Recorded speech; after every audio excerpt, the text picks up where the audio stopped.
तर माझ्यावर खूप साऱ्या केसेस आहेत, आणखी केस वाढल्या तर काही फरक पडत नाही असं तो विद्यार्थ्यांना सांगतोय।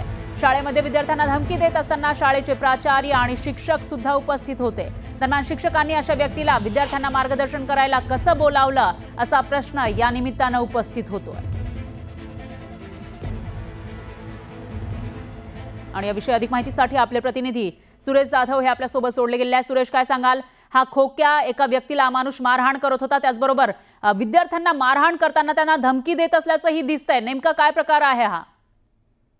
खोक्या भाई उर्फ सतीश भोसले हा जो आहे तो त्या परिसरामध्ये स्वतःला सामाजिक कार्यकर्ता म्हणून घेत होता आणि त्यांनी या अगोदर देखील काही शाळांमध्ये जाऊन जो व्हिडिओ आपण समोर पाहतो स्क्रीनवरती, त्यामध्ये विद्यार्थ्यांना तुम्ही जर मुलींची जर छेड काढली तर मी शिक्षकांना सांगणार नाही, मी स्वतः तुमचे हातपाय मोडील, अशा पद्धतीची धमकी दिली आहे। आणि विशेष म्हणजे यामध्ये जर आपण बघितलं तर त्याचा एक कारनामा समोर येत असताना अशा पद्धतीने शिक्षकांनी जो ज्याचं क्रिमिनल बॅकग्राऊंड आहे, ज्याची गुन्हेगारी पार्श्वभूमी आहे, अशा व्यक्तीला नेमकं शाळेमध्ये मार्गदर्शन करण्यासाठी काय बोलवलं होतं आणि का बोलवलं होतं यासह अनेक प्रश्न उपस्थित होत आहेत। त्यामुळे एकंदरीतच हा जो खोक्याबाई आहे ज्या पद्धतीने जाहीररित्या हातपाय मोडण्याची भाषा बोलतोय, माझ्यावरती 1-2 गुन्हे झाले तरी हरकत नाही अशा पद्धतीने बोलतोय, त्यामुळे त्याची गुन्हेगारीची मजल किती होती हे देखील यामधून स्पष्ट दिसतंय।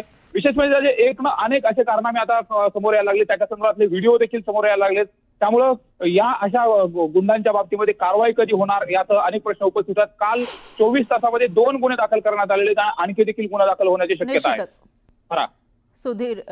सुरेश, एकूणच असं म्हणता येईल की काय आदर्श विद्यार्थ्यांसमोर ठेवायचा होता असा सवाल आहे। धन्यवाद तुम्ही।